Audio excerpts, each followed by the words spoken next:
കാട്ടാനകൾ തമ്പടിക്കുന്ന മൂന്നാർ ഗൂഡാർവിള ഹൈസ്കൂളിലെ SSLC പരീക്ഷകൾ നടന്നത് RRT കാവലിൽ. തുടർച്ചയായി കാട്ടാനകൾ എത്തിത്തുടങ്ങിയതോടെ കടുത്ത ആശങ്കയിലായിരുന്നു വിദ്യാർത്ഥികൾ. ഈ ബുദ്ധിമുട്ട് മനസ്സിലാക്കി RRT സംഘം വിദ്യാർത്ഥികളുടെയും സ്കൂളിൻ്റെയും സംരക്ഷണം ഏറ്റെടുത്തു. ചോദ്യപേപ്പർ സ്കൂളിൽ എത്തിക്കുന്നത് മുതൽ കുട്ടികൾ തിരികെ പോകുന്നതുവരെ സ്കൂളിൽ RRTയുടെ സേവനമുണ്ട്.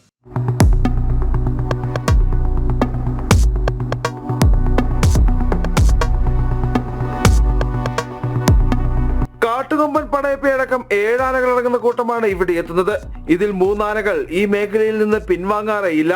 ക്ലാസുകൾ നടക്കുന്ന സമയത്ത് പോലും സ്കൂൾ മുറ്റത്ത് കാട്ടാനക്കൂട്ടം എത്തിയതോടെ അധ്യാപകരും വിദ്യാർത്ഥികളും ആശങ്കയിലായിരുന്നു. ഇതോടെയാണ് വനംവകുപ്പിന്റെ ഇടപെടലുണ്ടായത്. ആനകൾ മൂലം വിദ്യാർത്ഥികൾ ഇനി ബുദ്ധിമുട്ടേണ്ടി വരില്ലെന്ന് വനംവകുപ്പ് RRT സംഘം ഉറപ്പു നൽകി. പരീക്ഷാക്കാലം ആരംഭിച്ചത് മുതൽ സ്ഥലത്ത് വനംവകുപ്പിന്റെ കൃത്യമായ നിരീക്ഷണം. കാട്ടാന ശല്യമല്ല, കാട്ടാന സാന്നിധ്യമുണ്ട് ഈ സ്കൂൾ പരിസരത്ത്.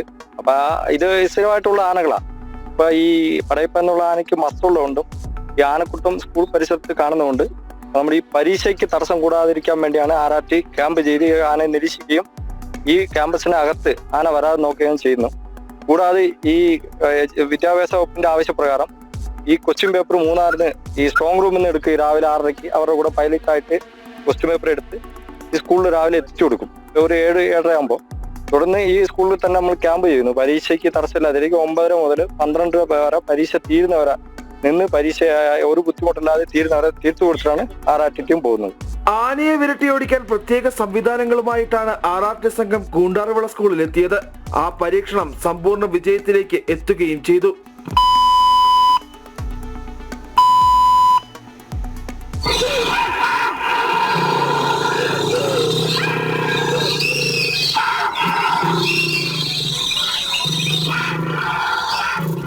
ഇത് ഈ മാൻ അനിമൽ കോൺഫ്ലിക്റ്റ് കുറയ്ക്കുന്നതിന് വേണ്ടി KDHP കമ്പനിക്കാരാണ് ഈ വനംവകുപ്പിന് വേണ്ടി ഇത് വാങ്ങിക്കൊടുത്തിരിക്കുന്നത്.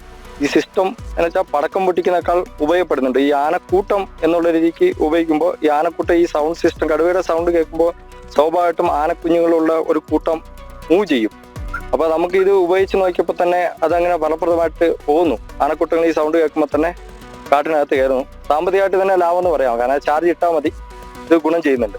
ഈ സംവിധാനം കാട്ടാന ശല്യം രൂക്ഷമായ മേഖലകളിൽ ഫലപ്രദമായി ഉപയോഗിക്കാമെന്നാണ് ഉദ്യോഗസ്ഥർ പറയുന്നത്. പരീക്ഷാകാലം അവസാനിക്കുന്നതുവരെ RRT സംഘത്തിന്റെ കൃത്യമായ നിരീക്ഷണം ഗൂഡാർവിള സ്കൂളിലുണ്ടാകും.